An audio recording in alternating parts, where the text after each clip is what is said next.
నమస్కారం. 99 టీవీకి స్వాగతం. జాతీయ మహిళా అధ్యక్షురాలు ఆవిడ, విశ్వ హిందూ రక్షా పరిషత్. ఆవిడ సైకాలజిస్ట్ అండ్ ఆధ్యాత్మికవేత్త. ఆవిడ గురించి చెప్పాలంటే ఆవిడ జర్నీ తెలుసుకోవాలి ఫస్ట్. సమాజ సేవకి తను నమ్మినటువంటి సిద్ధాంతాలనాలో, అందరినీ నడిపించే ధర్మ సాధనాలనాలో ఆవిడ కట్టుబడి ఉండి అందుకు తగినట్టుగానే మనసులు కలిసిన వ్యక్తితో ఆవిడ వివాహం చేసుకొని అప్పటి నుంచి ఇప్పటికీ ఎప్పటికీ కూడా సమాజం పట్ల, మహిళల పట్ల, హిందూ ధర్మం పట్ల ఆవిడ కొనసాగిస్తున్నటువంటి సేవలు. అసలు ఆవిడ ఒకనొక సందర్భంలో వారు ఏం చేశారనే దానికి మచ్చుక్కి చెప్పారు. నాకు విని అర్థం అసలు ఒక 20 నిమిషాలు ఆవిడ వరకే చెప్పడం జరిగింది. సో ఇలా సమాజాన్ని నడిపించే శక్తులు, అటువంటి ఒక శక్తి డాక్టర్ యమునా పాఠక్ గారు. నాకు మీ మొహం పర్సనల్ ఫేవరెట్ మేడం. నేను మీకు మెన్షన్ కూడా చేశాను.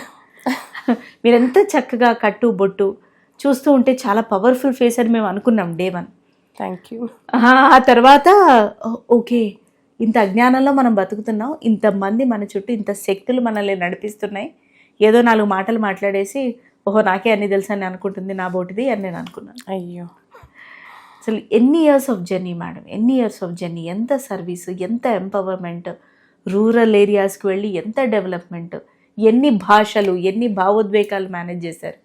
ఒకటి కాదు అసలు నిజంగా. పిల్లల్ని కూడా వద్దు అనుకొని, అది ఒక చక్కటి బాధ్యత, బట్ నా బాధ్యత వేరే దగ్గర ఉంది అని అనుకొని పిల్లల్ని కూడా వద్దు అనుకోవటం అనేది it's a huge huge huge decision.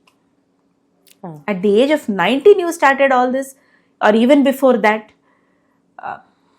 Amazing journey madam, amazing. ఇప్పుడు నాకు అనిపిస్తోంది I need to ask you this అని. ఇంత ఒక మహిళగా మీరు ఇంతగా, అంటే ఒక మహిళగా ఎందుకు విభజిస్తారని నన్ను అడుగుతారు. బట్ దెన్ వాస్తవంగా నేనైతే చెప్తాను మేడం, సమాజం పురుషుడికి మహిళకి ఒకటే విధంగా లేదు, ఏ సినారియో లేదు, బట్ ఎవ్రీడే కూడా అలా లేదు, అందరికీ అది పాసిబుల్ కాదు.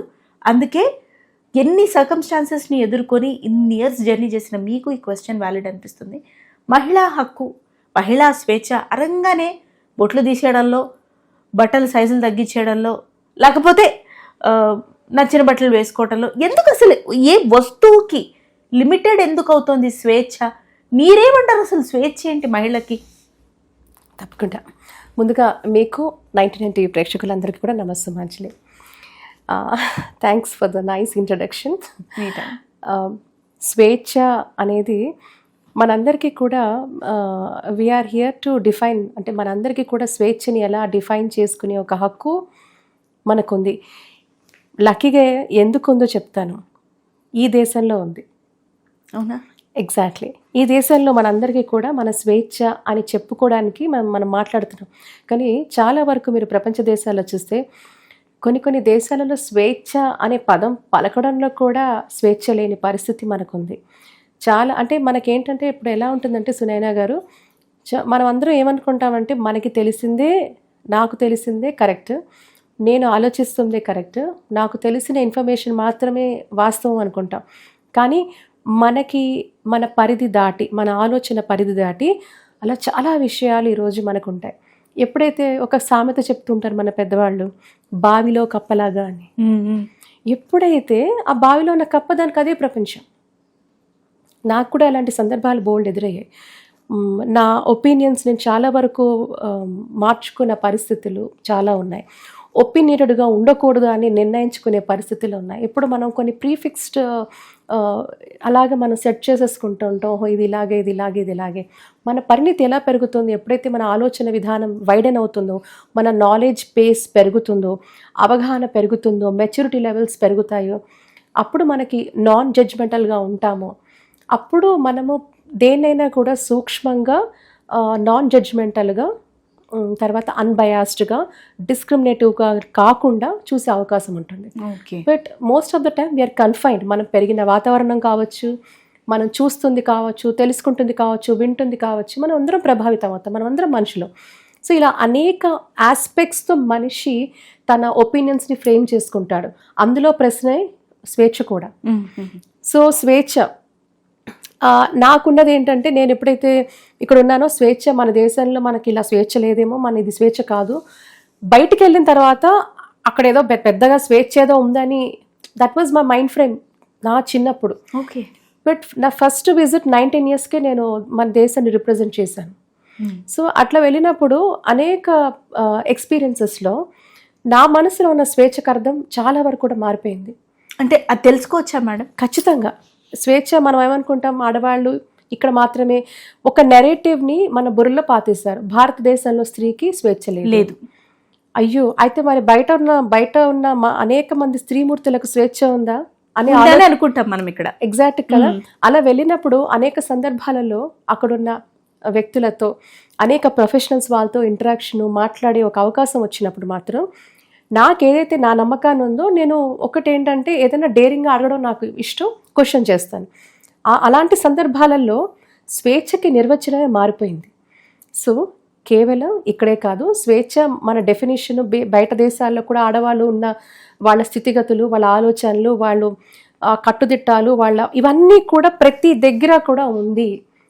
సో స్వేచ్ఛకు మనం ఎంతైతే అనుకుంటున్నామో అక్కడ కూడా అన్ని కట్టుబాట్లు ఉన్నాయి, అలాంటి పరిస్థితులు ఉన్నాయి, ఆంక్షలు ఉన్నాయి. కాకపోతే ఇంత విస్తృతంగా మన దగ్గర జరుగుతున్నంత విస్తృతంగా ఈ చర్చలన్నీ బయట పెద్దగా జరగవండి. అంత reason being madam, social media ఉంది, రెస్ట్రిక్షన్, ఇట్ ఈస్ రెస్ట్రిక్టెడ్. అంటే ఆ దేశ సంస్కృతికి సంబంధించి కావచ్చు, లేకపోతే కల్చర్ కావచ్చు, అది కల్చరు, దేశం, ఇలాంటి అన్ని ఆస్పెక్ట్స్లో కూడా కొన్ని దేశాలలో మీరు మాట్లాడే అధికారం కూడా మీకు లేదు. అసలు మీరు స్వేచ్ఛ అనే మాట ఉచ్చరించడానికి కూడా అధికారం లేదు. సో లా ఆఫ్ ద ల్యాండే డిటర్మైన్ చేస్తుంది, లా ఆఫ్ ద ల్యాండే రూల్ చేస్తుంది. వెళ్ళండి చైనాకి వెళ్ళండి, మీరు స్వేచ్ఛగా మీ స్వేచ్ఛతో నేను ఇలా మాట్లాడతాను, ఇలా చేస్తానంటే చైనా ఒప్పుకుంటుందా? మన పక్క దేశమే కదా, పొరుగు దేశమే కదా. Do you think there is freedom of speech in China? లేదు కదా. Go to middle east, freedom of speech ఉందా? దాదాపు 50 నుంచి 55 దేశాలు ఇస్లామిక్ లా పాటించే దేశాలలో మీరు ఏది పడితే అది మాట్లాడే అవకాశం ఉందంటారు? కొన్ని దేశాలలో అక్కడ ఆడవాళ్ళు కూడా మాట్లాడిన పరిస్థితుల్లో వాళ్ళకి ఎటువంటి స్థితి పట్టిందో మనం అందరం చూస్తూ ఉన్నాం. కొన్ని వీడియోసే వచ్చాయి, 1-2, దాని తర్వాత ఏ వీడియోస్ రాలేదు. సో స్వేచ్ఛ ఉంటే వచ్చేది. సో మనము స్వేచ్ఛని ఈరోజు మన దేశంలో స్వేచ్ఛ లేదనుకుంటున్నాం. నిజంగా నాకు తెలిసి అనేక సందర్భాలలో ఇన్ని ఖండాలలో, అటు ఆసియా కావచ్చు, ఆఫ్రికా కావచ్చు, ఆస్ట్రేలియా కావచ్చు, మిడిల్ ఈస్ట్ కావచ్చు, ఇన్ని ఖండాలలో పనిచేసినప్పుడు, ఐరోపా కావచ్చు, వెళ్ళి మాట్లాడుతున్నప్పుడు చాలా వరకు కూడా మనం చూస్తున్న దానికి, విన్నదానికి, జరుగుతున్న వాటికి పొంతన ఉండే పరిస్థితే లేదు. సో కాబట్టి అవన్నిటిని ఏవో చూసేసి మనం ఏదో ఇక్కడ మనం దాన్ని అప్లై చేయడం అనేది కరెక్ట్ కాదు. సో మనము పుట్టినది, పెరిగినది, మన వాతావరణం, మన సంస్కృతి నిజంగా కూడా మనం ఖచ్చితంగా గర్వపడాల్సిందే. ఈ దేశవాసులుగా, భారతీయులుగా మనం ముందు భారతీయ తత్వం అంటేనే స్వేచ్ఛతో పూర్తిగా కూడా స్వేచ్ఛ మనకుంది. కానీ స్వేచ్ఛ ఉన్న చోట కట్టుబాట్లు కూడా ఉంటే కట్టుదిట్టంగా కూడా ఉండాల్సిన అవసరం ఉంది. చిన్నప్పుడు నేను ఒక ఉదాహరణ చెప్తాను. మా అమ్మగారు చాలా, మా పేరెంట్స్ చాలా కూడా వాళ్ళు మాకు స్వేచ్ఛనిచ్చేవాళ్ళు. పిల్లలు ఇలా ఉండాలి, ఇలా చేయాలని. ఆ స్వేచ్ఛనిచ్చే ముందు ఒక పని చెప్పేవాళ్ళు, ఏంటంటే ఇది మంచి, ఇది చెడు అని చెప్పేసేవాళ్ళు. అది కథల రూపంలో కావచ్చు, మోరల్ పోలీసింగ్ అనండి, చిన్న కథలు కావచ్చు. నాన్న ఇగో ఇలాంటి సంఘటనలు మన జీవితంలో ఎదురవుతాయి, అప్పుడు మంచి దారిది, చెడు దారిది. ఆ మోరల్ పోలీసింగ్ అనేది చెప్పేసి మంచిది చెడుని చెప్పిన తర్వాత పూర్తి ఫ్రీడమ్ ఇచ్చారు. సో మనకి అప్పుడు మన అందుబాటులో ఏముంది, మనం ఏదైనా చేయొచ్చు, ఎలాగైనా ఉండొచ్చు, ఎలాగైనా ప్రవర్తించవచ్చు. కానీ నా తల్లిగారు నా మీద పెట్టుకున్న ఒక నమ్మకం, నేను బ్రీచ్ చేయకూడదు అని డిసైడ్ అయిపోయాను. ఒకవేళ పొరపాటున చిన్నగా ఏదన్నా చప్పు అందరం చేస్తూ ఉంటాం కదా, అలా చేసినా నిరభ్యంతరంగా కూడా వచ్చి భయం లేకుండా అమ్మ ఇది చేశాను అని చెప్పిన రోజే నాకు అక్కడ వాల్యూ ఉంది. సో అలా అనేక సందర్భాలలో నా చిన్నతనం నుంచి ఈ రోజు వరకు కూడా నేను ఏది చేసినా మా అమ్మగారికి చెప్పేదాన్ని. నా మొదటి స్నేహితురాలు, నా గైడ్, నా మెంటార్, నా అన్నీ ఎవ్రీథింగ్ అమ్మ. ఎప్పుడైతే నా తల్లి తండ్రి కాకుండా మిగతా వాళ్ళు ఎవరు నన్ను రైట్గా గైడ్ చేయలేరు. నా పట్ల ప్రేమ ఇష్టం, ఒకవేళ మనల్ని కోపగించుకున్నా కూడా మన మీద ప్రేమతోనే వాళ్ళు మనల్ని కరెక్ట్ చేయడానికి చేసుకునే ప్రయత్నం తప్పించి, అలాంటి పరిస్థితిలో నేను ఏమన్నా పొరపాట్లు చేసినా అది కరెక్ట్ చేసే ఒక గైడింగ్ ప్రిన్సిపల్ ఎవరు నా లైఫ్లో అంటే మన పేరెంట్సే. అది మనం ముందు నమ్మాలి. వీళ్ళు కూడా పిల్లలకు స్వేచ్ఛ ఇవ్వాలి. ఆ స్వేచ్ఛ ఇచ్చినప్పుడు వాళ్ళు కూడా వాళ్ళని నమ్మాలి. ఎప్పుడైతే ఈ బాండ్ అండర్స్టాండింగ్ ఉంటుందో ఆ స్వేచ్ఛకి అర్థం పరమార్థం ఉంది. అనేక సందర్భాలలో మనం అందరం టీనేజర్స్గా కూడా ఇన్ఫ్లుయెన్స్ అవుతూ ఉంటాం. అవును, అడోల్సెంట్ ఏజ్లో ఇలా ఉండాలి అలా ఉండాలి. అమ్మ ఎప్పుడు ఆంక్షలు పెట్టేది కాదు. కాకపోతే ఒకటి అనుకునేది, నీ అంతటా నువ్వు తెలుసుకోవాలి అందులో మంచి ఏంటో చెడేంటో. సో ఆ ఆపర్చునిటీ ఇది ఎప్పుడూ ఉంటుంది. సో స్వేచ్ఛ మనం ఎలా డిఫైన్ చేసుకుంటాం అనే దాని మీద ఇప్పుడు దుస్తులు అంటారా, ఐ థింక్ ప్రతి ఒక్కరు ఆ ఏజ్ నుంచి పాస్ అవుతారు. మనకి ఎవరైనా మరి ఇప్పుడు ఎక్కువగా ఉంది సామాజిక మాధ్యమ ఇన్ఫ్లుయెన్స్. అప్పటికి తక్కువగా ఉన్నప్పటికీ కూడా అప్పట్లో చాలా వరకు కూడా ఇలా ఉండాలి, ఇలా కనపడాలి, బ్యూటీ ప్యాజెంట్స్, చాలామంది ఆడపిల్లలు ఫ్యాషన్ మీద వెళ్తూ ఉంటారు. లేకపోతే ఫ్యాషనబుల్గా ఉండాలి, అందంగా ఉండాలి, ఆ హీరోయిన్ లాగా ఉండాలి, ఆ మోడల్ లాగా ఉండాలి. ఇది సర్వసాధారణంగా నాకు తెలిసి ప్రతి ఒక్కరికి అలాంటి ఫీలింగ్ కలుగుతుంది. ఆ స్టార్డమ్ ప్రతి ఒక్కరు కూడా ఇలా ఉండాలి, ఇలా జరగాలి. ఇప్పుడు సోషల్ మీడియా ప్లాట్ఫామ్లో everybody has at opportunity to వాళ్ళ ఒక టాలెంట్ చూపించడము, లేకపోతే వాళ్ళ ఫోకస్లో రావడము, లైమ్ లైట్లోకి రావడము, ఫేమ్, నేమ్, ఇవన్నీ కూడా. బట్ దాని వెనకుండే కష్ట నష్టాలు, బాధలు ఎలా ఉంటాయి అనేది తెలియదు. అప్పుడే పేరెంట్స్ వస్తారు. సో స్వేచ్ఛ అనేది చాలా ఇట్స్ వెరీ, ఎలా చెప్తాను నేను, ఇప్పుడు మీరు ఇందాక అన్నట్టుగా స్టార్టింగ్లో బట్టలుతోనో దీంతోనో స్వేచ్ఛ అంటే నేనైతే అది స్వేచ్ఛ కాదండి. బట్టలతోనే స్వేచ్ఛ అంటే చాలా సింపుల్ థింగ్. అది ఇట్స్ బియాండ్ దాట్. ఉట్టి బట్టలు వేసుకుంటేనే మనకి స్వేచ్ఛ వచ్చేసిందంటే ఇంకేం కావాలి, ఇంకేం అక్కర్లా, బట్టలు ఒక్కటే. కానీ ఇట్స్ బియాండ్ దాట్. స్వేచ్ఛ అనేది మన ఆలోచన, మన ఆచరణ, మనం చేసే ప్రతి పనిలో మనకు ఒక రెస్పెక్ట్, అది మనం సమర్థవంతంగా మన మీద నమ్మకం పక్కన వాళ్ళకు కూడా ఉండాలి. మనకి ఎవరైతే స్వేచ్ఛ డిఫైన్ చేస్తున్నారో మన మీద, మన పర్సనాలిటీ మీద, మనం చేసే ప్రతి పనిలో కూడా ఆ ఇండిపెండెన్స్ ఉండాలి, ఆ ఫ్రీడమ్ ఉండాలి, ఆ లిబర్టీ ఉండాలి. ఆ తర్వాత ఈ మనిషి పట్ల ఈ మనిషి ఏం చేసినా కూడా సమర్థవంతంగా డెలివర్ చేస్తారు అని ఒక కాన్ఫిడెన్స్ పక్కన వాళ్ళకు ఉండాలి. ఎప్పుడు ఉంటుంది ఇవంతా? ఇది అంతా ఈ ప్రాసెస్లోనే స్వేచ్ఛ అనేది. ఊరికే బట్టలతోనో బొట్టు లేకపోవడంతోనో స్వేచ్ఛ అనేది కాదు.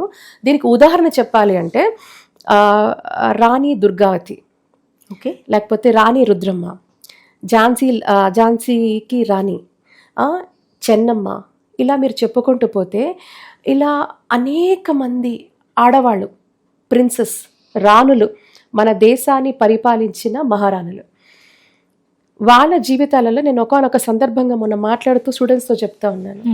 ఇదే మాట అడిగారు, స్వేచ్ఛ ఏంటి అని.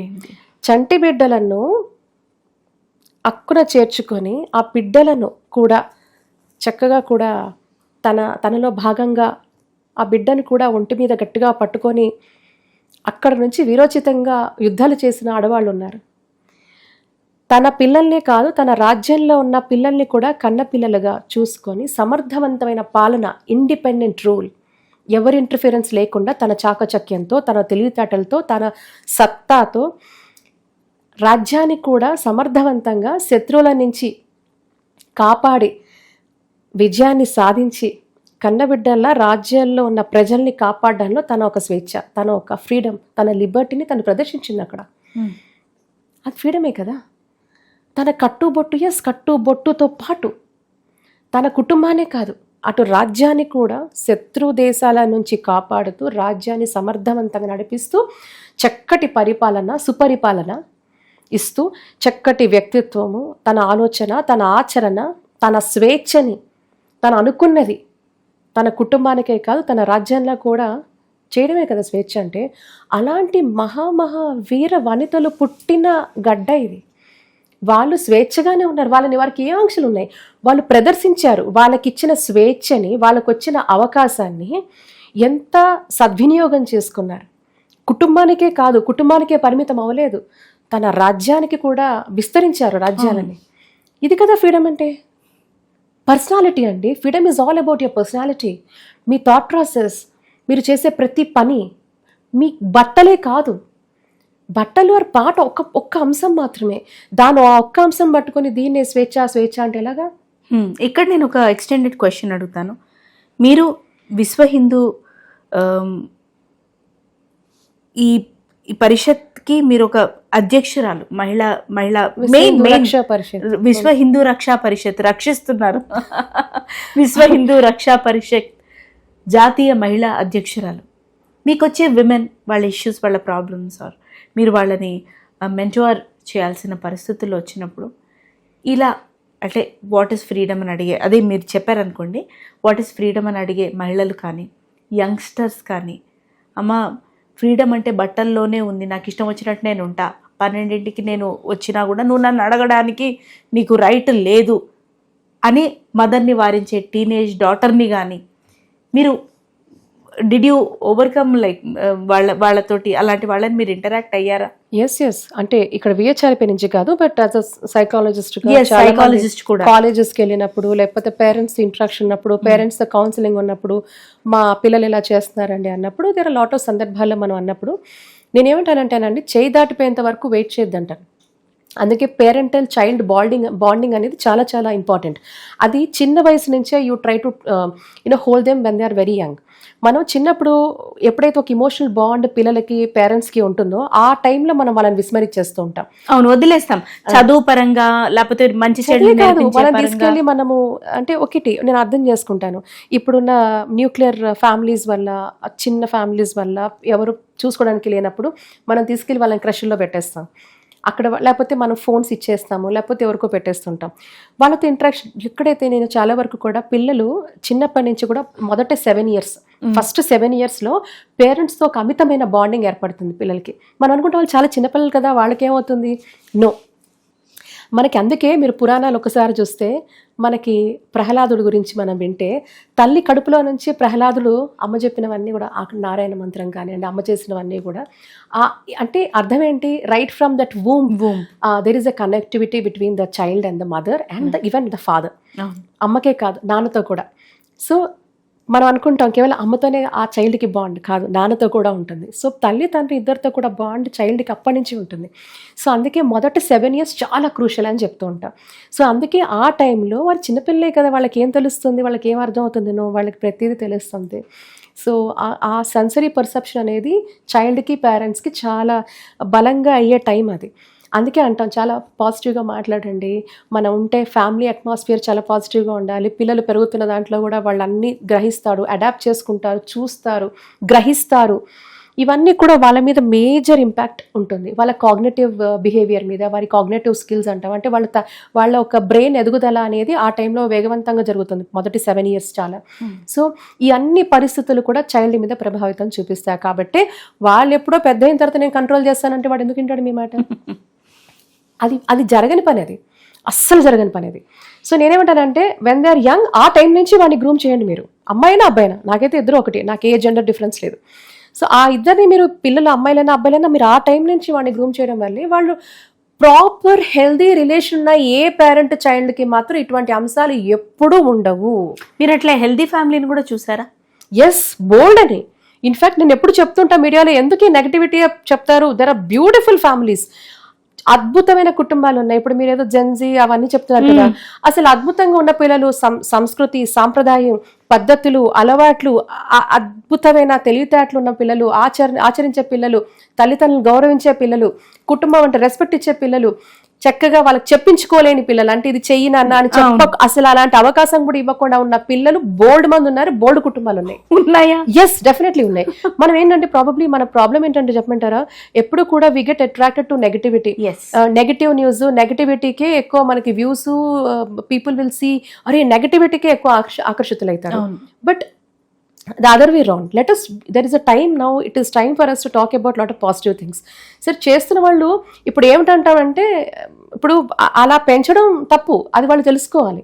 సో అందుకే మనం చాలా వరకు కూడా కుటుంబ క్షేత్రం మీద ఫోకస్ చేస్తుంటాం. ఎప్పుడైతే మీకు హెల్దీ ఒక ఇంటరాక్షన్, ఒక కమ్యూనికేషన్, ఒక ఇంటర్పర్సనల్ రిలేషన్స్ మీ పిల్లలతో ఉంటాయో, వాళ్ళకి మీతో ఉంటుందో, ఇంకా అక్కడ తప్పులు జరిగే ఆస్కారం చాలా నెగ్లిజిబుల్గా ఉంటాయి. అక్కడ ప్రాబ్లం ఏముండదు. ఇక్కడ ఇలాంటి ఫ్రీడమ్, ఇలాంటి పిచ్చి మాటలు ఏవి రావసలు, నాకు చెప్పించుకునే అవకాశం కూడా లేదు. నేను ఎందుకంటేనంటేనండి, అనేక సందర్భాల్లో నేను ఇందాక స్వేచ్ఛ అంటే కూడా మా మదర్ అలా మమ్మల్ని అలా స్వేచ్ఛ ఇచ్చి చూసింది. అప్పుడు పొరపాటున పియర్ గ్రూప్ ఇన్ఫ్లుయెన్స్ అందరికీ ఉంటాయి, ఉంటుంది. అలాంటప్పుడు ఏం పర్లేదే, ఇలా ఏం కాదు, అమ్మ ఏమైనా చూస్తుందా, నానేమైనా చూస్తారా, ఏం పర్లేదు చేద్దామంటే ఒకటే మాట చెప్పేదాన్ని. అంతటి ఒత్తిడి, పియర్ గ్రూప్ ఇన్ఫ్లుయెన్స్ చాలా బలంగా ఉంటుంది ఎవరికైనా. అలాంటి పరిస్థితుల్లో కూడా ఒకటే మాట చెప్పేదాన్ని, మా అమ్మ నన్ను నమ్మింది, నేను తన కాన్ఫిడెన్స్ని బ్రీచ్ చేయలేను. ఒకవేళ నేను ఏదన్నా చేయాలనుకున్న ధైర్యంగా తన దగ్గరికి వెళ్ళి చెప్పే అంత సత్తా, ధైర్యం చెప్పి నేను ఒప్పిస్తే తప్ప నేను చేయను. So I will get a consent. అతి స్వేచ్ఛ, నేను నిర్భయంగా చెప్పడము. అండ్ ఇంకొకటి, మనం చెప్పే దాంట్లోనే అక్కడ ఏదో అసభ్యంగానో అది ఆమోదించేటట్టుగా లేకపోతే మనమే చేయలేమండి. సో కొన్ని బేసిక్ పారామీటర్స్ అందరికీ ఉంటాయి, అందరికీ తెలుసు. బట్టలు ఇప్పుకోవడం, బట్టలు అర్ధనగ్నంగా వేసుకోవడం స్వేచ్ఛ అని ఎవరు చెప్పారు? నాకైతే తెలియదు, నాకైతే నిజంగా లేదు. కానీ ఇప్పుడు ప్రెసెంట్ అదే కదా మేడం. అనేక దేశాలలో, ఇంకా అనేక దేశాలలో మీరు వెళ్తే, కొన్ని దేశాలలో మీరు నిజంగా చూస్తే ఒక పూట భోజనం కూడా దొరకకపోతే చంపేస్తున్న పరిస్థితులు నేను చూసాను. ఆఫ్రికాలో నేను వెళ్ళినప్పుడు లిటరల్గా వాడు, నేను డబ్బు లేకపోతే వాడు చంపేస్తాడు వాడు. అంటే అంతటి క్రైమ్ రేట్ అసలు నేను మాటలో చెప్పలేను అసలు. ఇంకా చాలా ఉన్నాయి, కళ్ళారా చూశాను.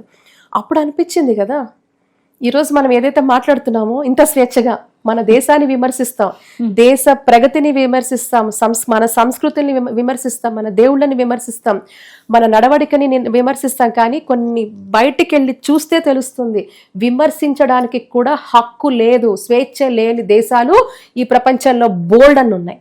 మీకు స్వేచ్ఛ లేని దేశాలు బోల్డ్ అని ఉన్నాయి. ఈ రోజు మనకు స్వేచ్ఛ ఉంది కాబట్టి ఇంత మాట్లాడుతున్నాం. అలాంటి దేశంలో మనం ఇది లేదు అది లేదని మాట్లాడడం కరెక్ట్ కాదు. ఒక సభ్య సమాజం ఆమోదించదగ్గట్టుగానే స్వేచ్ఛ అనేది ఉండాలి, చెప్పించుకోకూడదు కదా.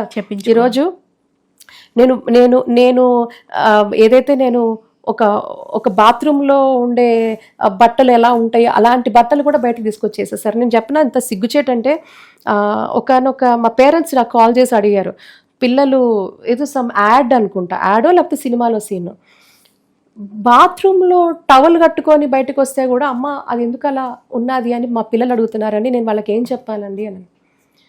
ఒక అమ్మ ఆవిడ ఫోన్ చేసి మాట్లాడిన బాధ అంటే, ఇట్లా కూడా పిల్లలు అడుగుతున్నారండి. కొన్ని ఇప్పుడు యూట్యూబ్లో, ఈవెన్ సోషల్ మీడియాలో కూడా టవల్స్ కట్టుకొని వచ్చేస్తున్నారు, బట్టలు వాళ్ళ అమ్మ నాన్న బట్టలే లేదా, ఇలాంటి పిల్లలు, చిన్నపిల్లలు. లేదండి, get ready with me, get GRWM అని వీడియోస్ చేస్తారు. రైట్, టవల్ కట్టుకున్న దగ్గర నుంచి వీడియోస్ చేస్తున్నారు మేడం. ఇది కరెక్టా చెప్పండి? అది స్వేచ్ఛ అంటారా? ఇలాంటి వాళ్ళని నిజంగా కూడా న్యూసెన్స్ కేసు పెట్టి ముందు వాళ్ళని లోపలేస్తే కానీ నిజంగా ఇలాంటి మారో. ఎందుకంటే ఖచ్చితంగా పెట్టాలి, కేసులు పెట్టాలి వీళ్ళ మీద అంటారా? 100% పెట్టాలి.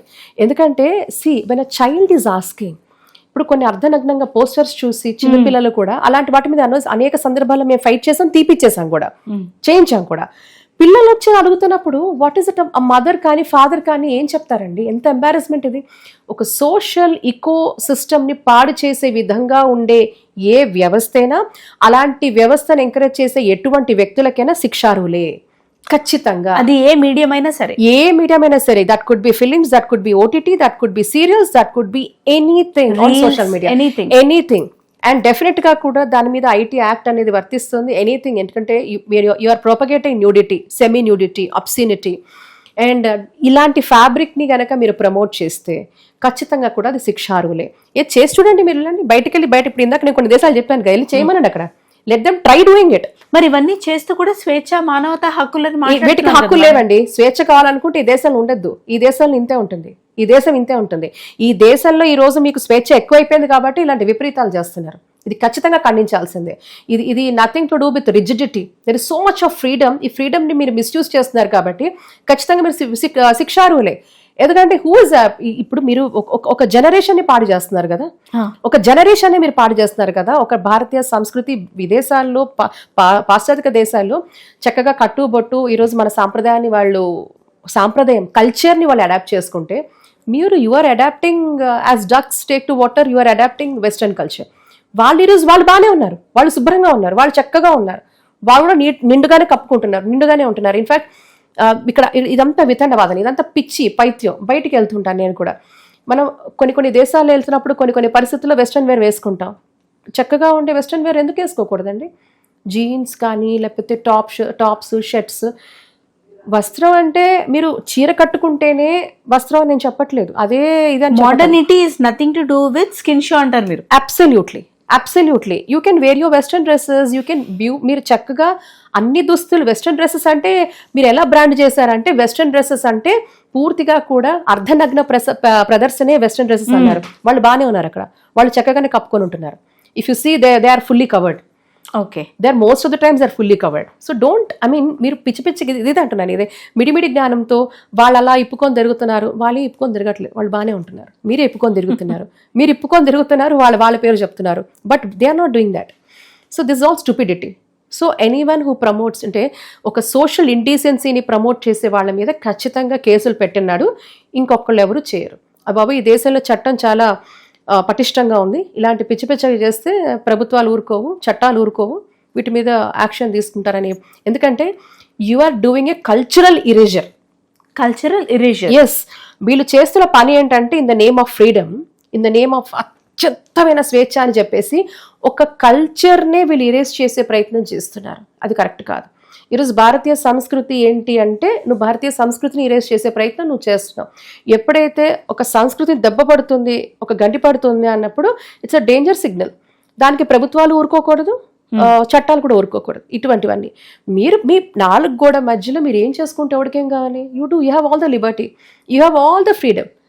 అందరూ ఆదేశాలు కూడా వాళ్ళని చేసుకుంటారు. విపరీతంగా నేను చూశాను అవన్నీ అక్కడ. అలాంటివన్నీ కూడా బయటికి రావు, అవన్నీ కూడా. అక్కడ కూడా ఆంక్షలు ఉన్నాయి కదా. మరి ఇక్కడేంటి, నువ్వు ఫ్రీడమ్ ఉందని నువ్వు ప్రతిదీ కూడా బయట ప్రదర్శన చేస్తానంటే ఒప్పుకునేది లేదు, ఒప్పుకోకూడదు కూడా. కానీ ఇది మనం ఎంకరేజ్ చేసినట్టు కాదా madam, in the form of TV shows or OTT shows or movies. గత 10-15 years గా ఆల్ దిస్ మెల్లమెల్లగా ఇన్ టర్మ్స్ ఆఫ్ అబ్జెక్షనబుల్, అంటే ఇంతకు ముందు ఇంత అబ్జెక్షన్స్ రేజ్ అవ్వలేదు, ఇప్పుడు అవుతున్నాయి. And I'm very happy. I think irrespective of political parties, irrespective of cultural organizations, అంటే మతపరమైన సంస్థలే కాకుండా, రాజకీయ పార్టీలని కాకుండా, అన్నిటికీ అతీతంగా ఇప్పుడు వీళ్ళందరి బేస్ భారతీయ తత్వమే ఎవరున్నా కూడా, ఇర్రెస్పెక్ట్ ఆఫ్ ఎనీబడి. ఓకే, సో ఈ భారతీయ తత్వాన్ని వాళ్ళు ప్రొటెక్ట్ చేసే ఎవరైనా కూడా, మనకేంటంటే కల్చరల్ ఇరేజర్ జరుగుతోంది కాబట్టి in the name of modernity or in the name of ఇవన్నీ కూడా, ఇది జరగకుండా చూడాల్సిన బాధ్యత ప్రతి ఒక్కరి మీద ఉంది. సో ఈ రోజు అన్నిటికీ అతీతంగా పీపుల్ షుడ్ కమ్ ఫార్వర్డ్, సే ఇది మన భారతీయ తత్వం, మనకు ఒక లిమిట్స్ ఉన్నాయి, ఇంత ఉన్నాయి, ఇలాగే ప్రవర్తించండి. మీ పర్సనల్ లైఫ్లో మీరు ఏం చేసుకునేవాడికి అవసరం లేదు. మీరు బహిర్గతంగా బయటకు వచ్చేటప్పుడు మాత్రం ఒళ్ళు దగ్గర పెట్టుకొని ఉండాల్సిందే. మీ ఒళ్ళు కూడా మీరు దగ్గర పెట్టుకోవాలి, మీ మాట దగ్గర పెట్టుకోవాలి, అన్ని దగ్గర పెట్టుకొని ఉండాలి, ఖచ్చితంగా ఉండాల్సిందే. ఓకే, ఇక్కడ ఈ మాటకి ఈ మధ్యనే అసెంబ్లీ సాక్షిగా ఒక మాట, అది సందర్భం ఏదైనా కావచ్చు, when rape is inevitable lie down and enjoy అనే మాట సోషల్ మీడియాలో. అలా అన్నవాడిని ముందు చెప్పు తీసుకోవటాలి. అది ఎవరైనా సరే ఈ మాట ఎవరన్నారో, మీరు ఇప్పుడు అన్న మాటని, అది ఎవరన్నా కూడా సంస్కారహీనులు వాళ్ళు, అంతే. వాళ్ళని ప్రజలు ఎలా ఎన్నుకున్నారో, ప్రజలే మరీ ముఖ్యంగా 50% ఆఫ్ ఓటర్స్ ఆడవాళ్ళు. వీళ్ళకి అర్థం కాదు ఏంటంటే, ఈరోజు అంత యథేచ్ఛగా ఆడవాళ్ళ గురించి మాట్లాడే వీళ్ళందరూ కూడా 50% మహిళలు గనక తిరగబడితే, 50% మహిళా ఓటర్లు గనక మాకు, అందుకే అనాలి, మహిళల్లో చైతన్యం వస్తేనే అడుగుతారు. అధిక సంఖ్యలో ఉన్న ప్రజలు ఏదైతే ఆకాంక్షిస్తారో అప్పుడే వాళ్ళ కోరికలు నెరవేరుతాయి, వాళ్ళు అనుకున్న చట్టాలు వస్తాయి, వాళ్ళు అనుకున్న పాలకులు వస్తారు. అనుకున్న పాలకులు వస్తేనే, సమర్థవంతమైన పాలకులు వస్తేనే ఇలాంటివన్నీ కూడా మారుతాయి చట్టాలు. 50% ఉన్న మహిళా ఓటర్లు ఎందుకు అడగరు? ఎలక్షన్లు వస్తాయి, ఎందుకు మాట్లాడరు? భయం మేడం. దేనికి భయం? భయం అనేది మన డిఎన్ఏలో లేదు సునీల గారు. ఇందాక మీతో అన్నాను, చెప్తున్నారు కదా మేడం, అందరినీ యాక్సెప్ట్ చేయండి, సమధర్మాన్ని యాక్సెప్ట్ చేయండి, పక్క ధర్మాల్ని కూడా సమంగా చూడండి. ఇలా అంతా ఎందుకు ఇంత మిక్స్డ్ స్టేట్మెంట్స్ ని మన ధర్మం గొప్పది, మన ధర్మాన్ని యాక్సెప్ట్ చేస్తే, మన ధర్మాన్ని త్రికరణ శుద్ధిగా మీరు యాక్సెప్ట్ చేస్తే అన్ని యాక్సెప్ట్ చేసినట్టే. మన ధర్మాన్ని మాత్రమే యాక్సెప్ట్ చేయాలి, అంతే. We are tolerant, we are more tolerant. అందుకే అంబేద్కర్ గారు వారి యొక్క ఎంటైర్ టీమ్ ఏదైతే ఇప్పుడు రాజ్యాంగాన్ని ఇచ్చేసినప్పుడు కూడా సెక్యులర్ అనే పదాన్ని వాడలేదు. మరి ఇప్పుడు అంటున్నారు కదా సెక్యులర్ అన్న పదం. ఎప్పుడు తీసుకొచ్చారు ఆ పదాన్ని? ఎమర్జెన్సీలో అప్పుడు ఎవరి నేతృత్వంలో, భారతదేశం ఎవరి నేతృత్వంలో అప్పుడు జరిగిన ఎమర్జెన్సీలో ఎవరు ఆ దేశాన్ని అప్పుడు ఎవరు పాలిస్తున్నారు మన దేశాన్ని అందరికీ తెలిసిందే. అప్పుడు తీసుకొచ్చిన పదాలు సెక్యులరిజం అని. ఎస్. సో ఏదైతే ప్రజాస్వామ్య విధి విధానాల్లో మరి ఎందుకు పెట్టలేదు? భారతీయ తత్వం అంటేనే వీఆర్ సెక్యులర్. అందరినీ హక్కున చేర్చుకునే ఒక గొప్ప నేచరు ఈ సనాతన హైందవ ధర్మాన్ని పాటించే భారతీయులకు ఉంది. అందుకే అనేక మంది వచ్చారు, వెళ్ళారు, మన ఆస్తులు కొల్లగొట్టారు, దేవాలయాలు కొల్లగొట్టారు, అరాచకాలు చేశారు, విధ్వంసం సృష్టించారు, దమనకాండ చేశారు. అయినప్పటికీ కూడా ఈ దేశాన్ని భారతీయ తత్వాన్ని చెక్కు చెదర్చలేరు. అంటే that is the integrity what we have. మన వారసత్వంలో ఉంది, ఆ డిఎన్ఏలో ఉంది, అంత పవర్ఫుల్గా. మన డిఎన్ఏలో భయం లేదంటారు మీరు? ఖచ్చితంగా మన డిఎన్ఏలో ఆ పవర్ ఉంది, ఆ లెగసీ ఉంది. మనం తెలుసుకోవట్లేదు. ఇది సంథింగ్ లైక్ మన గతాన్ని మనం మర్చిపోయినట్టుగా మన గతాన్ని మనం మర్చిపోయాం. ఈరోజు ఒకసారి మళ్ళీ మనం గతం అంటారు కదా, ఒకసారి మనం గతం మర్చిపోయి గుర్తు చేస్తూ ఉంటే వాళ్ళకి ఇప్పుడు గతం గుర్తొస్తుందని సినిమాటిక్గా చెప్పాలంటే. సో ఆ గతాన్ని ఒకసారి మళ్ళీ వీళ్ళకి గుర్తు చేయాలి, ఒక ప్రేరణ తీసుకురావాలి. మన దేశంలో అనేక మంది వీరులు జన్మించారు, వీర నారులు జన్మించారు. అంతటి అద్భుతమైన శక్తివంతులు వాళ్ళు దేనికి తల ఉంచలేదు. మనం ఎక్కడా ఏ దండయాత్ర చేయలేదు. మీరు చరిత్ర చూసుకుంటే, చరిత్ర పుటమిలోకి వెళ్తే భారతీయులు ఎప్పుడు ఎక్కడ దండయాత్ర చేయలేదు. అంటే దాట్ షోస్ అవర్ ఇంటిగ్రిటీ. మనకున్న ఇంటిగ్రిటీ కానీ, మనకున్న వాల్యూ సిస్టమ్ కానీ, మనకున్న కల్చర్ కానీ, మనకున్న స్ట్రెంగ్త్ కానీ ఏది లేదు. ప్రపంచ దేశాల్లో నాగరికత తెలియని నాడు మనం ఆల్రెడీ మనం పట్టు వస్త్రాలు వేసుకుంటా ఉన్నాం. యూ నేమ్ ఎ ఫీల్డ్, అది ఆస్ట్రానమీయా, ఆస్ట్రాలజీయా, ఆస్ట్రోఫిజిక్సా, స్పేస్ సైన్సెసా, సర్జరీయా, ఫస్ట్ ప్లాస్టిక్ సర్జరీ మన దగ్గర చేశారు సుశ్రుతుడు. అలా మీరు తీసుకుంటూ పోతే మ్యాథమెటిక్సా, జీరో అని ఎవరు కనిపెట్టారు? ఇలా మీరు ఒక్కటి కాదు అనేక సందర్భాలు ఈ ఫీల్డా ఆ ఫీల్డా అంటే అన్ని ఫీల్డ్స్లో కూడా వీవర్ పైనీర్స్. ఉద్దండలు, సైంటిస్టులు, మేధావులు అలాంటి వాళ్ళు మన దేశంలో జన్మించున్నారు. అనాదిగా మీరు చూస్తూ ఉంటే ప్రీ వేదిక్ టైం నుంచి ఇండిపెండెన్స్ వరకు కూడా అనేక మంది మహిళలు గొప్ప గొప్ప పాత్రలు పోషించారు. ఇలా అనేక సందర్భాలలో అసలు భారతదేశంలో సనాతన హిందూ ధర్మంలో ఆడవాళ్ళు అసలు వాయిస్లెస్ అన్నారు. ఎవరు చెప్పారు? They are full of voice, they are the powerful voice. దానికి నేను అదే అంటున్నాను, మనకి దేశ స్వాతంత్రం వచ్చిన తర్వాత మన విద్యా విధానాలు ఎవరి చేతిలో ఉన్నాయి? దానికి ముందు 200 సంవత్సరాలు బ్రిటిష్ వాడు, 200 సంవత్సరాలు సక్సెస్ఫుల్గా దే ట్రై టు ఇరేజ్ మన కల్చర్ని, మన హిస్టరీని మన బుర్రల్లోంచి. 200 సంవత్సరాలు అంటే అట్ అన్ యావరేజ్ మనిషి లైఫ్ 70 years అనుకోండి, 70 నుంచి 80 అనుకోండి. అలా అనుకున్నా కూడా ఒక 3 తరాలకి సంబంధించి 3 జనరేషన్స్ని అక్కడున్న నాలెడ్జ్, విజ్డమ్, ఏదైతే ఇంటర్ జనరేషన్లుగా వెళ్లాల్సిన అంత సంపద, నాలెడ్జ్, ఇంక్లూడింగ్ నాలెడ్జ్, ఆ పరంపరని వాడు బ్రేక్ చేశాడు.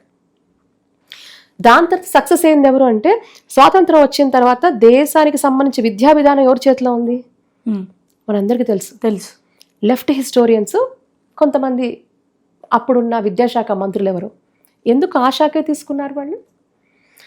పాఠ్య పుస్తకాలలో Akbar the great, Babur the great, దేశ ఎవరైతే కూడా భారతీయ సంపదను కొల్లగొట్టారో, అరాచకాలు సృష్టించారో వాళ్ళని గ్రేట్ అని రాశారు.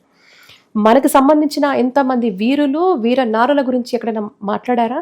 అంటే వాళ్ళు బ్రేక్ చేస్తుంది ఏంటి? మనకున్న ఆ ఇంటెలెక్ట్ కనెక్ట్, ఆ నాలెడ్జ్ బేస్, దీనంతా కూడా కట్ చేయడంలో బ్రిటిష్ వాడు సక్సెస్ అయినాడు వాడు. At the same time independence తర్వాత మన విద్యా విధానాల్లో అసలు మన చరిత్రే తెలియకుండా చేశారు, మన గొప్పతనమే మనకు తెలియకుండా చేశారు, మన తాత ముత్తాతలు ఎంత పెద్ద అచీవర్సో మనకు తెలియకుండా చేశారు.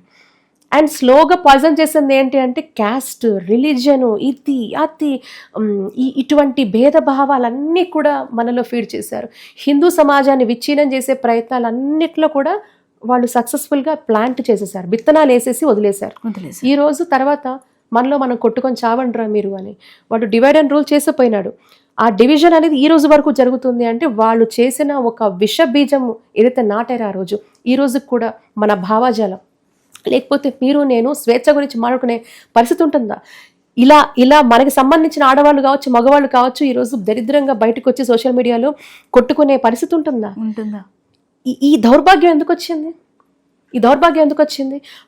మనకి మన వారసత్వ సంపద తెలియదు, నాలెడ్జ్ లేక, షియర్ నాలెడ్జ్ మరి ఏమనాలి? ఆడవాళ్ళకి ఫ్రీడమ్ లేదని ఎవరు చెప్పారండి? బట్టల గురించి మనం ఈరోజు మాడుకుంటున్నాం. అరే బట్టలు పక్కన పెట్టండి, ఉతికి ఆరేసారు ఎవరైనా కూడా దేశం జోలికి వస్తే, ఉతికి ఆరేసారు బట్టలు ఉతికి ఆరేసినట్టుగా ఆరేసారు ఆ రోజు. అవును. ఒకవేళ అదే ఫ్రీడమ్ ఉంటే రీసెంట్ గా న్యూ ఇయర్ లో సో కాల్డ్ మెట్రోపాలిటన్ సిటీస్ లో ఎవరిని ఆడవాళ్ళని ఇంటికి తీసుకెళ్తున్నారో కూడా తెలియనంత తాగడం, ఊగడం, పడిపోవడం స్వేచ్ఛ సునైనా గారు. బట్టలు అర్ధనగ్నంగా వేసుకోవడం స్వేచ్ఛ అంటారా? ఎంత సిగ్గుచేటి రోజు ఇది, సిగ్గుచేటే. అండ్ సభ్య సమాజం ఆమోదించలేనిది ఇదంతా ఏంటంట. నేను మనందరికీ స్పేస్ ఉంది, పర్సనల్ స్పేస్ ఉంది. పర్సనల్ స్పేస్ తీసుకొచ్చి నేను పబ్లిక్ స్పేస్లో వాడతానంటే ఎట్లాగా?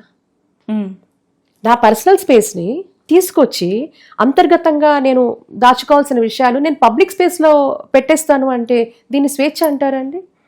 యూఆర్ మిస్యూజింగ్, మీ యొక్క ఫ్రీడమ్ని మీరు మిస్యూజ్ చేస్తున్నట్టే అండ్ మిస్లీడ్ చేస్తున్నారు. మిస్యూజ్, మిస్లీడ్ ఖచ్చితంగా. You're diverting the young minds. చిన్న పిల్లలు తెలియదు వాళ్ళకి. అమ్మని చూడాల్సిన పిల్లలు కూడా ఈరోజు అమ్మా అని చూస్తున్నారు. ఏంటది? చిన్నపిల్లలకి అమ్మతత్వమే తెలియాలి, వాళ్ళని అమ్మగానే చూడాలి. ఆ పిల్లలు కూడా ఈరోజు పిచ్చిగా ప్రవర్తిస్తున్నారు. అంటే 14-year బాయ్ రేపింగ్ ఏంటండి? వాడు జువెనైల్ దీని కింద crime.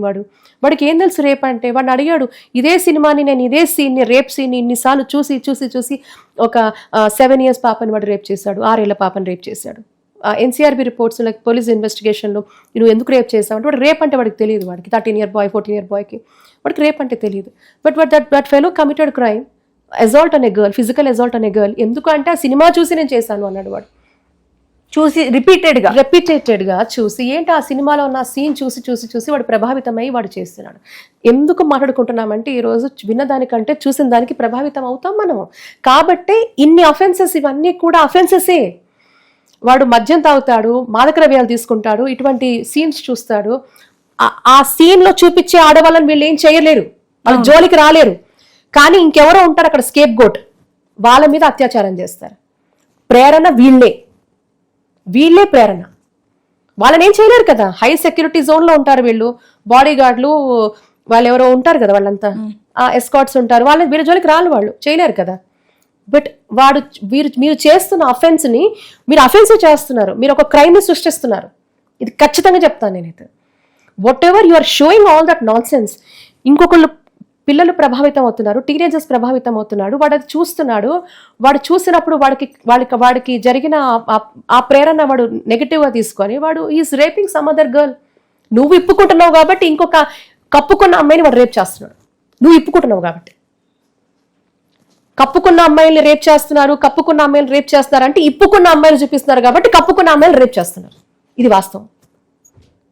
There are so many such. You go talk to juveniles. ఆ పిల్లల్లో కమిట్ చేసిన క్రైమ్ పిల్లల్లో మీరు అడగండి, వాడు ఏం చెప్తాడో మీరు ఆశ్చర్యపోతారు. మీరు ఎంత ఆశ్చర్యపోతారంటే అంత సివియర్ డ్యామేజ్ వీళ్ళు చేస్తున్నారు. మానసికంగా వీళ్ళ మైండ్ని కలుషితం చేస్తున్నారు. So what you're talking? Just non sense. నేను ఇలాగే చేస్తా అంటే తాట తీస్తా అని కూడా ప్రభుత్వాలు చెప్పాలి. నేను ఇలాగే చేస్తాము అంటే ప్రభుత్వం కూడా తాట తీస్తా అని చెప్పాలి. నేను అదే అంటాను, ఒక సర్వే చేయండి, ఒక రీసెర్చ్ ఓరియంటెడ్ గా కూడా ఎందుకు క్రైమ్స్ జరుగుతున్నాయి, దేని వల్ల జరుగుతున్నాయి, ఎప్పుడు జరుగుతున్నాయి, దేని ప్రభావం వల్ల జరుగుతున్నాయి. అందుకే పదే మీకు ఒక రీసెర్చ్ ఓరియంటెడ్ గా కనుక మీరు ఒక థీసిస్ కనుక పెడితే మీరు చేస్తే మీకు అర్థమవుతుంది. ఇగో ఫలానా అరే దేర్ ఆర్ సెవరల్ టైమ్స్. ఇప్పుడు చూడండి ఎంతమంది HIV పాజిటివ్ కేసెస్ వస్తున్నాయి కార్పొరేట్స్ లో వస్తున్నాయి. సెక్షువల్లీ ట్రాన్స్మిటెడ్ ఇన్ఫెక్షన్స్ ఎంతమందికి వస్తున్నాయి చెప్పండి. మద్యం మత్తులో ఇందాక అన్నారు 31st నైట్ వాడు ఎక్కడో తీసుకెళ్తున్నాడు, ఎవరింటికి వెళ్తున్నావు, ఏం జరుగుతుందో నీకేం తెలుసు? ఒకసారి మీరు HIV పాజిటివ్ లాంటివో లేకపోతే మీ జీవితం అంతా అయిపోయింది కదా. మీరు సెక్షువల్లీ ట్రాన్స్మిటెడ్ ఇన్ఫెక్షన్స్ గురవుతున్నారు అనుకోండి, మీ మొత్తం జీవితం అయిపోయింది కదా. అంతే. ఏమైపోయింది? మీ ఆరోగ్యం, దాని తర్వాత తద్వారా మీ మానసిక ఆరోగ్యం మీద ఎటువంటి పరిస్థితి ఉంటుంది? చక్కగా ఉండే మీ కుటుంబం, చక్కగా ఉండే మీ జీవితం ఏమైపోతుంది? చెల్లాచెదరైపోదా? ఇన్ని నష్టాలు ఉంటే తప్పకుండా ప్రభుత్వాలు కూడా ప్రొయాక్టివ్గా ఆలోచించండి. వీళ్ళ పైత్యం పిచ్చిని తగ్గించాలంటే ప్రభుత్వం కన్నెర చేయాలి. ఎందుకంటే 40% ఉన్న యువ సంపద ఈరోజు విచ్ఛిన్నమైపోయి దేశం కోసం ఈరోజు దేశ ఆర్థిక వీళ్ళందరూ కూడా దే ఆర్ కాంట్రిబ్యూటర్స్ ఫర్ ఆ GDP. మరి పొద్దున వీళ్ళు ఒక ప్రోగ్రెసివ్ కెరియర్స్, వీళ్ళ ప్రోగ్రెసివ్ లైఫ్ అనేది దేశం మీద ఆధారపడి ఉంటుంది. అందుకే అంటారు వివేకానంద, ఏ దేశ భవిష్యత్ అయినా ఆ దేశ యువత మీద ఆధారపడి ఉంటుంది అని. ఎస్ మేడం, మీరు అన్నది కరెక్టే. ఈ సందర్భంగా నేను ఇంకొకటి కూడా చెప్తాను. Powerful medium social media, movie, OTT, serials, TV serials, short series, web series, YouTube, free కదా మేడం.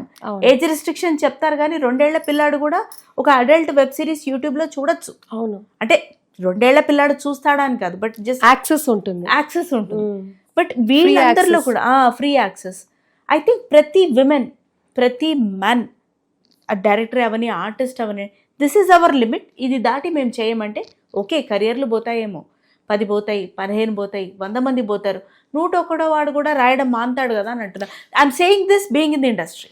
అంటే ఇక్కడ ఒకటండి, ఇప్పుడు ఆ చేయి దాటిపోయింది ఆ వ్యవస్థ. అలాంటప్పుడు చేయి దాటిపోయిన వ్యవస్థని కట్టుదిట్టం చేయాలంటే ప్రభుత్వాలే పూనుకోవాలి. మరీ ముఖ్యంగా సెన్సార్ బోర్డు అని ఒకటి ఉంటుంది మన దగ్గర. ఆ సెన్సార్ బోర్డులో నిజంగా ఎవరు ఉంటారో నాకు తెలియదు. పూర్తిగా కూడా రాజకీయ ప్రభావితమైన వ్యక్తులే ఇక్కడ కనపడతారు మనకి. ఇట్స్ ఆల్ పొలిటికల్గా రికమెండేషన్స్తో వచ్చేవాళ్ళే చాలామంది ఉంటారు.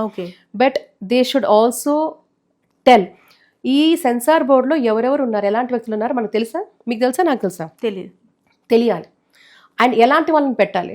మీరు ఒక ఎడ్యుకేషనిస్ట్ పెట్టాలి, సైకాలజిస్ట్ని పెట్టాలి, కౌన్సిలర్స్ని పెట్టాలి, తర్వాత మీరు అడ్వకేట్స్ని పెట్టాలి. ఇలాంటి వాళ్ళని పూర్తిగా కూడా ఈ పరిజ్ఞానం ఉన్న వాళ్ళందరినీ కూడా అలాంటి ఒక ఇంటలెక్చువల్ బేస్ ఉన్న వాళ్ళని పెట్టాలి తప్పించి మీ పార్టీలో ఏ పార్టీ అయినా సరే వీ వాంట్ టు అకామిడేట్ అని చేయకూడదండి. సెన్సార్ బోర్డ్ ఇస్ చాలా పెద్ద, అది చాలా దానికి బాధ్యత పోస్ట్. అది ఏదో ఊరికే పక్కన నేను సెన్సార్ బోర్డ్ అని రాసుకోవడానికి కాదు. నువ్వు సెన్సార్ ఏం చేయాలో మీకు తెలియాలి.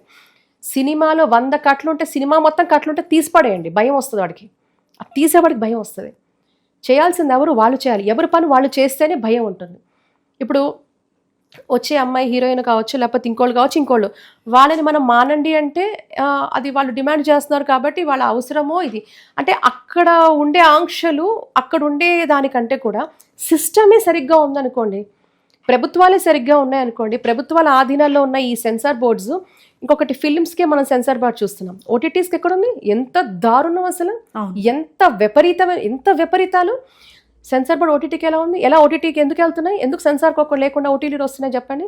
సీరియల్స్లో మాటలు చూడండి, ఆడవాళ్ళు అంటే విలన్స్గా చూపించేస్తున్నారు. అసలు అమ్మతనంతో ఉండే ఆడవాళ్ళని విలన్స్గా చూపిస్తున్నారు. ఎలా?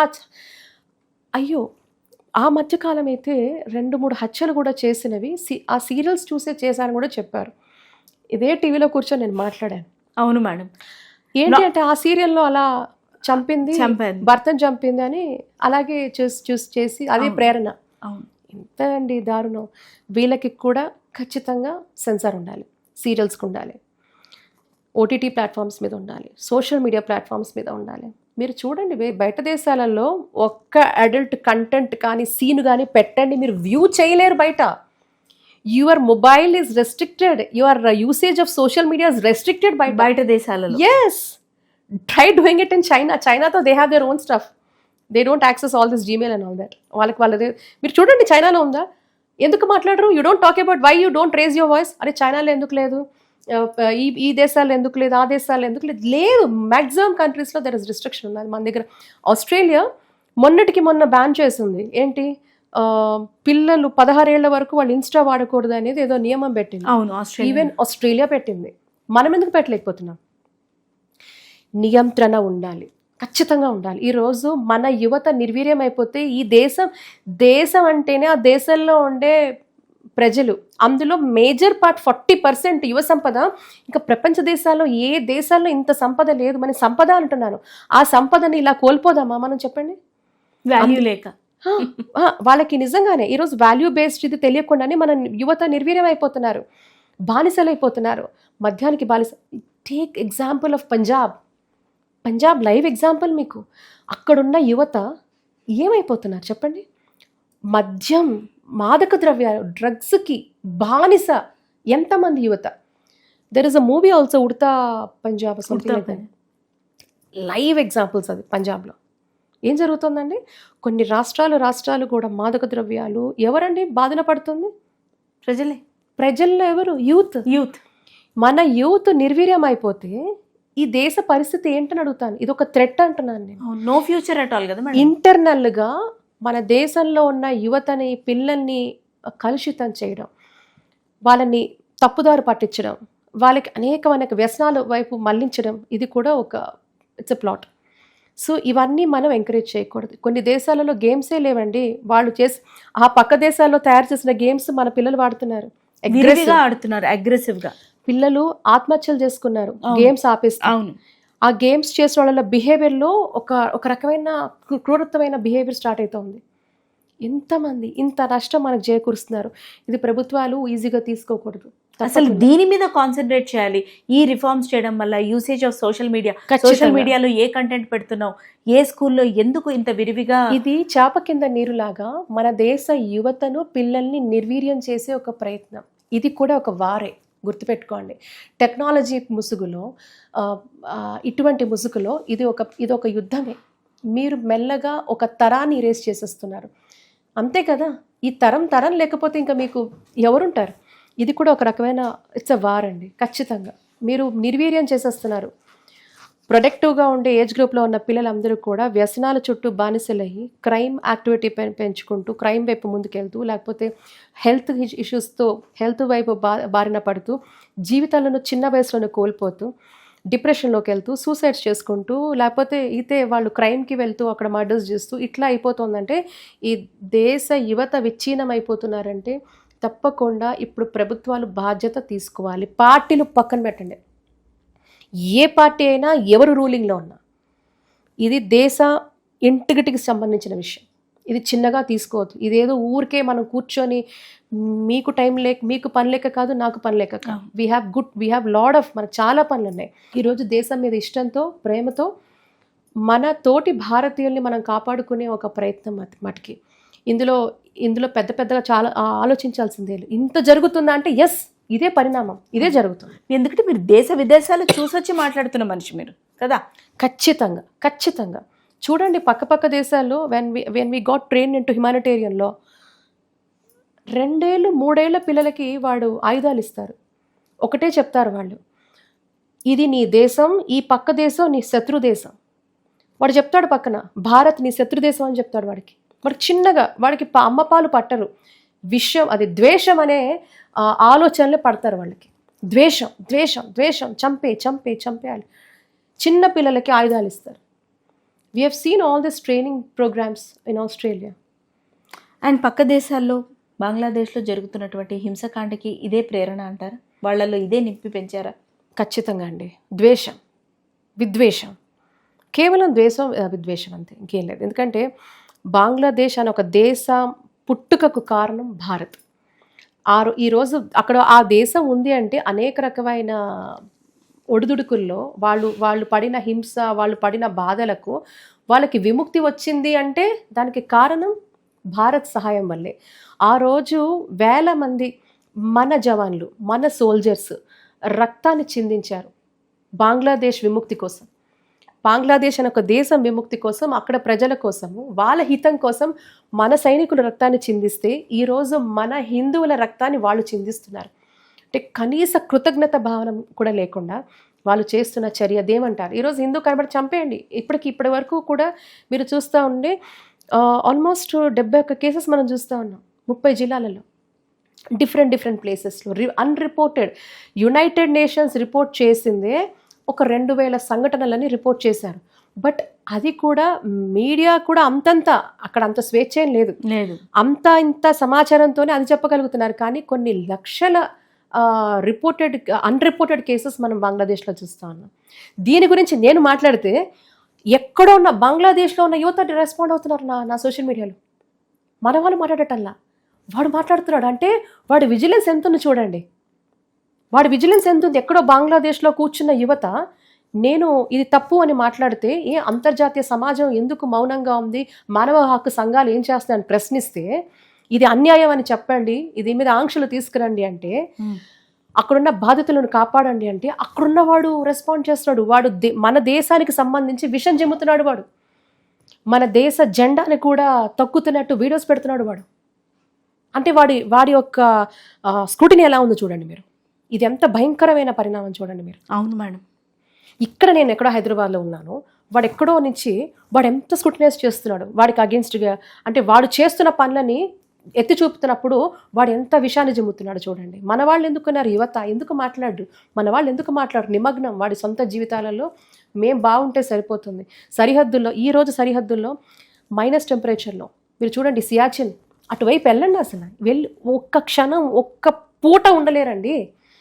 తిండి లేవు, తిప్పలు లేవు, ఏముంటుంది. దేశం హరిహద్దుల్లో మనం బాగుండాలని వాళ్ళు ఈరోజు పోరాటం చేస్తున్నారు చూస్తారా. దానికి ఆ త్యాగానికి కూడా విలువ లేదు. మన పూర్వీకులు చేసిన త్యాగానికి విలువ లేదు.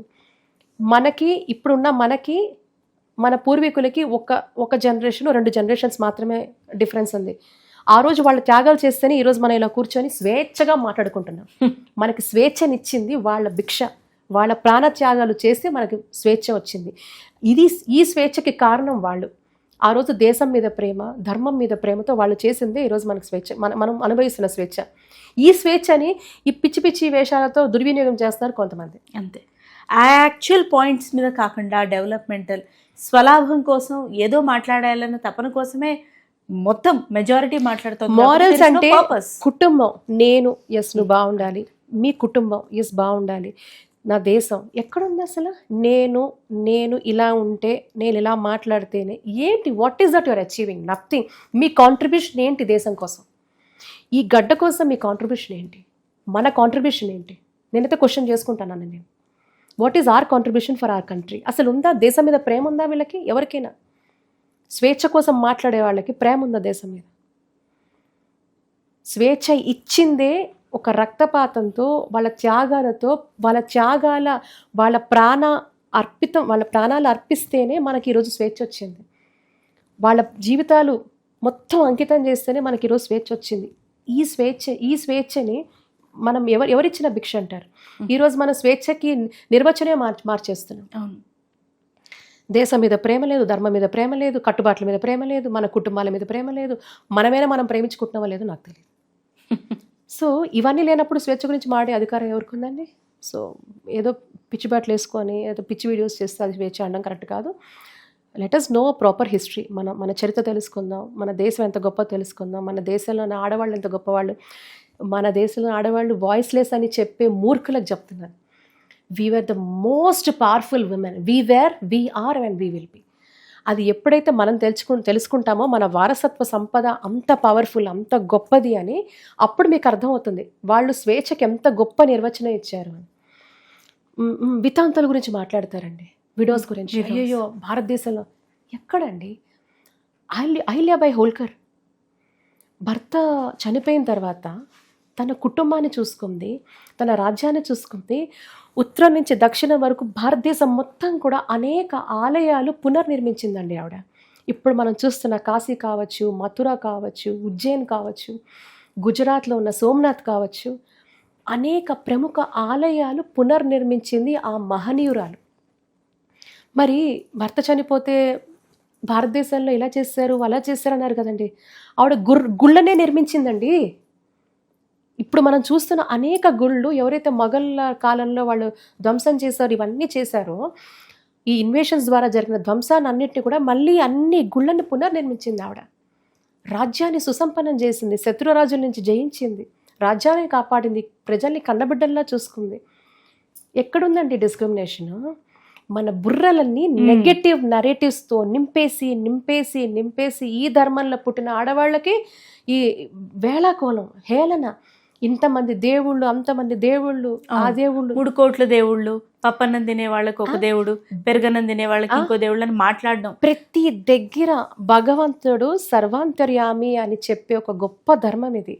నువ్వు పూజించకపోయినా నిన్ను శపించదు, నువ్వు పూజించినా ఏం చెప్పదు. నీ నడవడిక, మనము నిత్య జీవన విధానంలో కాలాలు మారినా, యుగాలు మారినా మనకు ఒకటే principle, live and let live.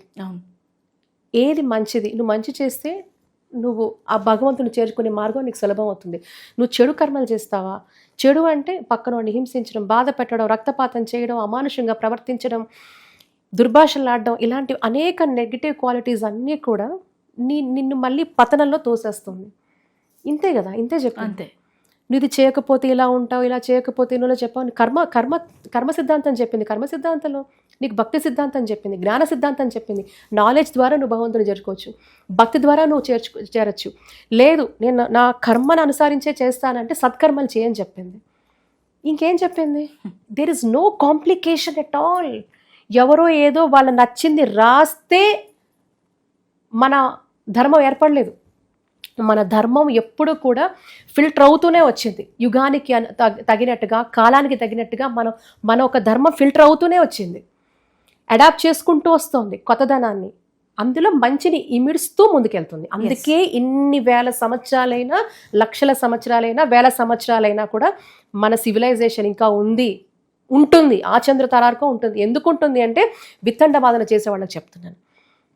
Why? There is freedom. ఇందులో స్వేచ్ఛ ఉంది, స్వేచ్ఛ ఉంది. నేను భగవంతుని ఈ రూపంలో ఇలా చూసుకుంటాను, మీకు స్వేచ్ఛ ఉంది. ఇది స్వేచ్ఛ ఉంది. ఇట్ ఈస్ నెవర్ రిజిడ్ అండి ఫ్రీడమ్ అనేది. కాకపోతే మీకున్న ఫ్రీడమ్ని మంచికి మాత్రమే వినియోగిస్తూ ముందుకు వెళ్ళు. నీ నడవడిక, ఆచరణ, ఆలోచన మీకే కాకుండా, మీ కుటుంబానికే కాకుండా, మీరున్న ఆ ప్రాంతానికి కూడా మీరు బాగు చేయి, మంచి చేయి. మంచి చేయకపోయినా పర్వాలేదు, చెడు మాత్రం చేయకు అని చెప్పింది. ఇంత ఫ్లెక్సిబిలిటీ, ఇంత ఫ్రీడమ్ మనకు మాత్రమే ఉంది, ఇంకెవ్వరికి లేదు. ఎందుకంటే మీకు నచ్చిన పుస్తకం మీరు రాయలేదు, నాకు నచ్చిన పుస్తకం నేను రాసేసి ఇగో ఇది నువ్వు పాటించకపోతే నువ్వు నరకానికి పోతావు నేను చెప్పట్లేదు, ఇది పాటించకపోతే మీరు ఏదో వెళ్ళిపోతారని మీరు చెప్పట్లేదు. ఎస్, మనం ఫోర్స్ చేయట్లా. ఒకవేళ నేను రాశాను, అది నేను రాసినది దాని కానీ అది వెళ్తుంది. నేను రాసిన వరకైనా నచ్చితే వాళ్ళ పాటిస్తారు, మీరు రాసిన వరకైనా నచ్చితే పాటిస్తారు. మీరు పాటించకపోతే ఏమైనా అయిపోతుందా? అలాంటిది లేదు. So there is no rigidity. So మనకి ఆ ఫోర్స్ అనేది మనకి ఎప్పుడూ లేదు. కాబట్టి ఈ విపరీతాలు కూడా పెరిగిపోతున్నాయి. Right. So I think it is our failure to not able to understand what ధర్మ ఇస్ ప్రీచింగ్ అండ్ టీచింగ్. ఇది మన ఫెయిల్యూర్గా చూద్దాం. ధర్మం ఫెయిల్యూర్ కాదు, మన రిలీజియన్ ఫెయిల్యూర్ కాదు.